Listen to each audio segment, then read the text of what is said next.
kamu suka menebak teka-teki? Oke, kita coba ya.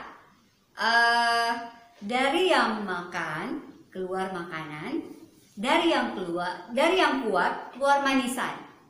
Sekali lagi ya, dari yang makan keluar makanan, dari yang kuat keluar manisan. Coba bisik teman-teman. Kalau ada teman di samping kamu boleh bisik. Kalau tahu jawabannya bisa bisikan ke teman kamu. Nah, tahu nggak adik-adik? Di Alkitab juga ada teka-teki. Di zaman dahulu kebiasaan orang-orang juga menebak teka-teki. Nah, kita mau tahu dari mana teka-teki ini yang Kak Mary sampaikan tadi. Nah, ceritanya dimulai berawal dari sebelum orang yang memberikan teka-teki ini lahir. Ya, masih ingat pelajaran yang kemarin ya tentang Gideon? Setelah Gideon meninggal, adik-adik, orang Israel apa yang terjadi? Mereka kembali menyembah berhala. Dan akhirnya Tuhan mengizinkan orang Israel itu dikuasai oleh orang Filistin.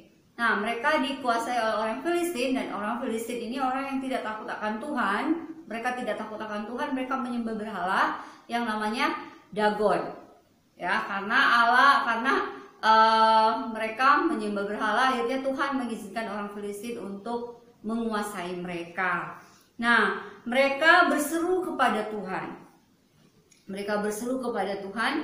Nah, Tuhan datang kepada salah suami istri, ya, suami istri yang takut akan Tuhan. Tidak semua orang Israel pada waktu itu yang menyembah berhala, tapi ada satu keluarga suami istri, tepatnya Manoah. Suaminya bernama Manoah dan istrinya juga takut akan Tuhan. Suatu kali malaikat Tuhan datang kepada istri Manoah ini yang mandul. Kalau mandul itu zaman dahulu itu sesuatu yang sepertinya tidak baik ya. Mereka sedih, sudah lama tidak punya anak. Tapi suatu kali malaikat datang kepada Manoah, istri Manoah, dan berkata, kamu mandul, tapi kamu akan melahirkan seorang bayi. Nanti dia akan menjadi pembebas bagi Israel. Dia tentunya terkejut ya adik-adik ya. Tiba-tiba begitu, dan sukacita sekali setelah dia mendengar kabar dari malaikat Tuhan ini. Apa yang dia buat adik-adik? Dia langsung lari ke suaminya. Nah adik-adik, Tuhan punya maksud dan rencana yang indah atas kehidupan nanti bayi yang akan dilahirkan oleh istrinya Manoah ini. Nah, kalau kamu sudah percaya kepada Tuhan Yesus juga, ya, Allah juga punya rencana yang indah untuk kamu. Sekali lagi baca sama-sama bersama Kak Mary ya. Jika kamu sudah percaya kepada Tuhan Yesus, Allah memiliki maksud khusus untuk hidup kamu. Nah, kebanyakan anak-anak zaman sekarang tidak tahu apa sih maksud aku hidup di dunia ini. Nah, kalau kamu udah percaya Tuhan Yesus, kamu pasti tahu hidup kamu adalah untuk memuliakan Allah, mengasihi Tuhan dengan sungguh-sungguh. Masih ingat ayat hafalan tadi? 1 Korintus 10 ayat 31. 1, 2, 3. Jika engkau makan, atau jika engkau minum, atau jika engkau melakukan sesuatu yang lain, lakukanlah semuanya itu untuk kemuliaan Allah. Dalam kita berkata-kata ya adik-adik ya, dalam kita melakukan sesuatu, dalam pikiran kamu juga, apakah itu memuliakan Allah? Apakah dengan itu orang lain bisa melihat Kristus dalam hidup kita dan memuliakan Allah?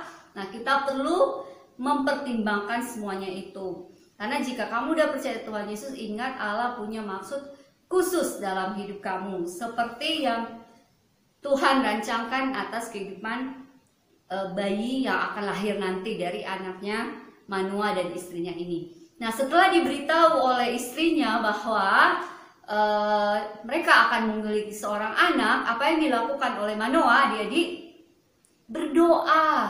Ya, dia adalah ayah yang baik ya. Dia takut akan Tuhan, dia berdoa dan minta petunjuk apa yang harus dilakukan untuk bayi ini.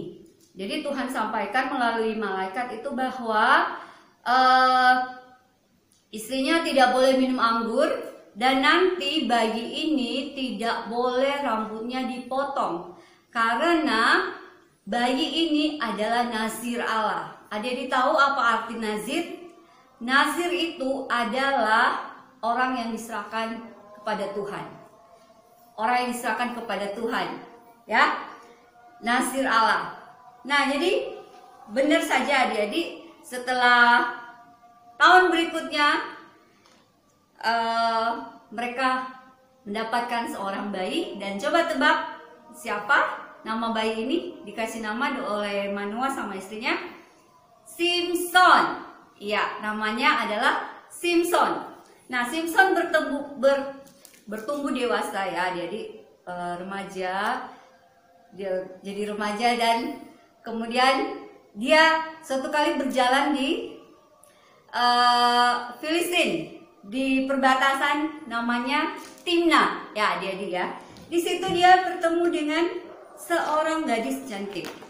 Nah, dia jatuh cinta pada pandangan pertama ya istilahnya ya. Terus dia langsung pulang.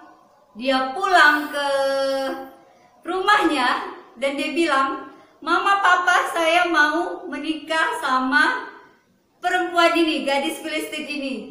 Adik-adik tahu nggak, gadis Filistin ini tentunya dia bertumbuh di keluarga orang yang tidak takut akan Tuhan. Dia menyembah berhala, dia juga menyembah berhala, tidak takut akan Tuhan. Nah, hidup dalam dosa. Aturannya orang Yahudi pada waktu itu tidak boleh menikah dengan orang yang tidak percaya, orang yang bukan Yahudi, tidak percaya, karena mereka hidup dalam dosa. Adik-adik tahu apa itu dosa? Dosa adalah segala sesuatu yang kamu pikirkan, kamu ucapkan, kamu lakukan yang tidak berkenan kepada Tuhan. Dosa memisahkan kamu dengan Allah. Ya, tapi karena Tuhan mengasihi kita, Dia mengambil hukuman kita, hukuman dosa kita. Yohanes 3:16 berkata, "Karena begitu besar kasih Allah akan dunia ini, sehingga Ia telah mengaruniakan anaknya yang tunggal, supaya setiap orang yang percaya kepadanya tidak binasa, melainkan beroleh hidup yang kekal." Bagi yang percaya kepada Tuhan Yesus, terima Dia sebagai Tuhan dan Juru Selamatnya, akan mendapatkan hidup yang kekal. Nah, tapi ini perempuan ini masih hidup dalam dosa, masih menyembah berhala. Tapi Simson dia mau menjadikan perempuan ini sebagai istrinya. Tentu saja adik-adik, sebagai orang Yahudi, mama papanya itu sangat terkejut karena mereka tahu itu tidak boleh sebenarnya, tapi Simson ini maksa. Nah, orang tua mereka tahu sebenarnya tujuan dari Allah atas hidup Simson apa tadi? Adalah untuk supaya Simson menjadi pembebas bagi orang Israel. Nah, jadi sekali lagi, jika kamu sudah percaya kepada Tuhan Yesus, Allah memiliki maksud khusus untuk hidup kamu.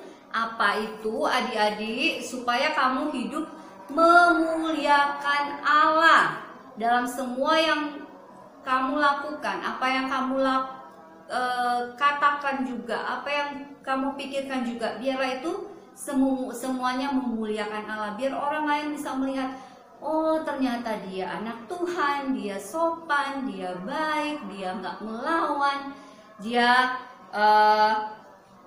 memberikan teladan yang baik. Kita baca satu ayat di dalam Matius 5 ayatnya yang ke-16. "Demikianlah hendaknya terangmu bercahaya di depan orang, supaya mereka melihat perbuatanmu yang baik dan memuliakan Bapamu yang di surga." Itulah kerinduan Tuhan, supaya kamu bisa menyatakan kemuliaannya dimanapun kamu pergi dan berada.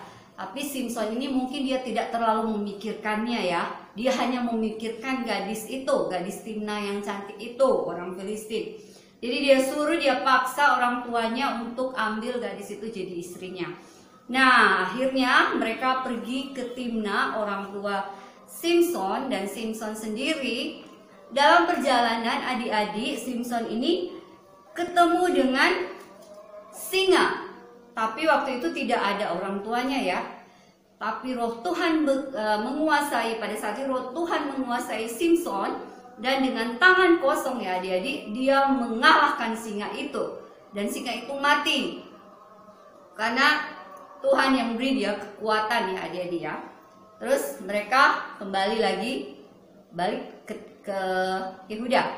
Nah, beberapa waktu kemudian mau kembali untuk perkawinan ya, Simson di Timna bertemu dengan tiba di tempat di mana dia membunuh singa itu. Dan tebak, coba adik-adik tebak apa yang terjadi. Di situ ada sekumpulan lebah ya, sekumpulan lebah dan ada madu adik-adik. Dia ambil madunya, manis kan, madu manis ya, dan dikasih kepada orang tuanya. Tapi orang tuanya nggak tahu itu dari mana. Dari kerangka singa, madu dari kerangka singa. Nah, kemudian diadakanlah pesta ya adik-adik ya. Pesta di sana selama seminggu, 7 hari. Tapi Simson ini dan dia ada pendampingnya 30 orang ya. Pada waktu itu dia bilang, waktu sementara pesta dia bilang, nah teman-teman nih, kalau kalian mau hadiah, tebak nih teka-teki nih yang Kak Mary sampaikan tadi ya. Apa tadi? Ayo adik-adik. Dari yang makan keluar makanan, dari yang kuat keluar manisan. Adik-adik tahu nggak jawabannya? Oke. Mereka bingung. Ini apa jawabannya ya? Hadiahnya sih menarik sekali. 30 jubah yang mahal, yang bagus katanya. Tapi kalau kalian tidak boleh jawab, kalian yang akan kasih saya 30 jubah yang mahal. Sepasang 30 jubah yang mahal. Iya, mereka mikir berhari-hari, beberapa hari, mereka tidak bisa jawab tadi dia. Tapi kemudian akhirnya mereka gimana nih? Jangan sampai kita kena bahaya gara-gara kita jatuh miskin, gara-gara harus bayar, harus kasih 30 set pakaian ke Simson. Kita kan nggak mau, kita mau pesta tapi kita yang rugi. Itu mereka kemudian datang ke istrinya Simson dan ancam, kalau kamu tidak kasih tahu kami, tidak cari tahu sama suamimu apa jawabannya, kamu akan kami bunuh dan rumahmu dibakar. Coba mereka mengancam istrinya Simson. Akhirnya istrinya Simson merengek-rengek sama Simson, nangis-nangis sama Simson, dan akhirnya karena kesal Simson juga akhirnya kasih tahu jawabannya ke istrinya. Dan apa? Istrinya itu kasih tahu sama orang-orang Filistin ini ya. Akhirnya mereka di hari terakhir, di hari ke-7, mereka datang sama Simson dengan sombongnya ya, padahal mereka tahu jawabannya dari istrinya Simson. Oh, kami tahu jawabannya Simson ya. Apakah yang lebih manis dari madu? Apakah yang lebih kuat daripada singa? Oke. Jadi teka-teki tadi sudah terjawab ya. Dari yang makan keluar makanan, dari yang kuat keluar manisan. Jadi madu dalam kerangka singa. Bener jawabannya. Nah, tahu nggak jadi marah banget Simson, marah sekali ya, karena dia tahu itu jawaban diambil. Mereka tahu jawabannya karena dikasih tahu oleh istrinya Simson. Dengan marahnya dia pergi ke kota yang lain di Filistin dan bunuh 30 orang pejabat dan ambil pakaiannya tanpa diketahui oleh orang-orang Filistin tadi, teman-temannya tadi. Dia kasih nih, mereka nggak nanya-nanya ini dari mana, dari toko mana, dari mana kamu ambil. Nggak, mereka nggak nanya-nanya. Padahal itu dari teman-teman mereka, sebangsa mereka ya. Simson marah sekali ya, jadi ya. Apa yang kemudian dia lakukan?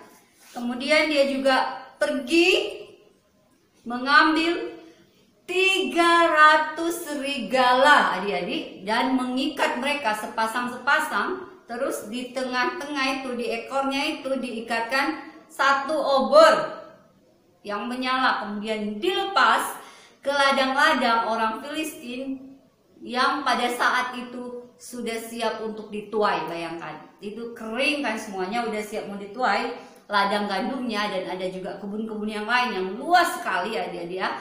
Terus dilepas ini 150 pasang ya, serigala dengan obor.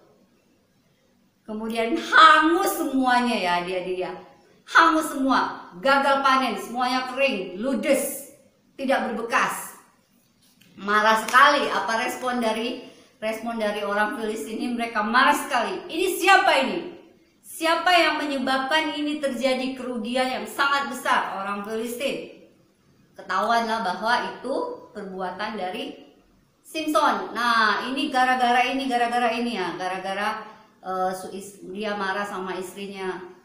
Nah, mereka akhirnya juga bukan serang istrinya, mereka bunuh. Mereka mau mencari Simson. Simson pulang setelah dia melakukan itu, dia pulang ke Israel karena dia marah sekali. Terus istrinya dan ayah istrinya ini, mertuanya ini pikir Simsonnya tidak balik ya adik-adik ya. Pikirnya dia tidak balik. Tapi apa yang dia lakukan, istrinya ini dikawinkan sama temannya Simson. Dikawinkan dengan temannya sendiri karena pikirnya Simson nggak balik. Tapi setelah beberapa waktu lamanya, Simson kembali dan dihadang oleh ayahnya. Kupikir kamu tidak kembali. Marah. Akhirnya Simson tahu bahwa istrinya sudah dikawinkan dengan orang lain. Marah juga ini Simson. Dia pergi ke menyerang tempat yang lain dan tinggal di gua. Orang Filistin mengejar Simson karena apa yang dilakukan oleh Simson, ya. Dan orang Yehuda diancam pada waktu itu sama orang Filistin. Mereka mengancam orang Yehuda. Akhirnya orang Yehuda menangkap Simson dan Simson setuju. Dia diikat dengan tali yang baru, tali yang besar, tali baru. Asalkan kalian nggak bunuh saya, oke, saya ikut. Karena bangsa Yehuda ya. Dia juga nggak mau orang Yehuda ini diserang sama orang Filistin. Tapi kemudian setelah mereka sampai ke orang-orang Filistin ini, orang Filistin senang sekali. Ini dia buronan yang kita cari-cari. Ini dia buronan yang kita cari-cari. Tapi adik-adik, tiba-tiba ya, tali itu, roh Tuhan menguasai Simson. Tali itu lepas seperti nggak ada apa-apanya. Padahal itu diikat dengan kuat sekali dan talinya baru. Dan kemudian di situ dengan cepat, waktu Simson melihat ada kerangka keledai di situ, kemudian dia membunuh dengan kerangka keledai itu, dia membunuh 1.000 orang. 1.000 orang pasukan yang ada pada saat itu. Nah, dengan demikian Tuhan memakai Simson untuk menyelamatkan orang Israel ya, karena orang Filistin.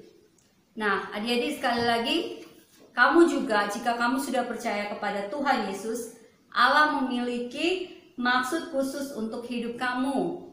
Jadi apa yang kamu pikirkan, apa yang kamu katakan, apa yang kamu lakukan, biarlah itu untuk kemuliaan nama Tuhan ya adik-adik ya. Sekali lagi kita baca ayat hafalan kita. Kalau ada yang sudah hafal lebih bagus ya. 1, 2, 3. 1 Korintus 10 ayat 31. Jika engkau makan atau jika engkau minum atau jika engkau melakukan sesuatu yang lain, apa? Lakukanlah semuanya itu untuk kemuliaan Allah. Jadi ingat, dalam kamu melakukan apapun, dalam pikiran kamu, dalam tutur kata kamu, dalam tingkah laku kamu harus mikir, ini memuliakan nama Tuhan apa enggak ya? Kalau enggak, jangan dilakukan. Ya, minta pertolongan Tuhan supaya kamu bisa hidup memuliakan nama Tuhan. Nah, ini ada kartu ya, jadi kamu mungkin bisa buat di rumah untuk evaluasi setiap hari. Mungkin kamu bisa lakukan sebelum tidur ya. Ini namanya glory meter, supaya kita mengevaluasi apakah hidup kita memuliakan Tuhan enggak ya. Nah, setiap malam mungkin kamu bisa buat kayak gini, lingkaran, dan kemudian ada anak panah. Kalau kamu tahu hari ini, oh hari ini sikapku memuliakan Tuhan, kalian bisa naikkan ini anak panah 1 cm lah ya. Naikkan tanda bahwa kamu hidup memuliakan, hari itu kamu memuliakan Allah dalam kata-kata kamu dan tingkah laku kamu. Berdoa minta, Tuhan tolong saya supaya aku bisa hidup memuliakan nama Tuhan. Kita berdoa bersama-sama ya. Tuhan Yesus, terima kasih, kami bersyukur untuk hari ini. Tuhan mengajar kami ya Tuhan bahwa Engkau punya maksud yang khusus dalam hidup kami. Tolong kami untuk benar-benar Tuhan hidup memuliakan nama-Mu dalam pikiran kami, dalam perkataan kami dan tingkah laku kami, supaya orang lain bisa melihat Kristus dalam hidup kami dan memuliakan nama-Mu. Terima kasih Bapa yang baik, dalam nama Yesus kami berdoa dan bersyukur. Haleluya. Amin.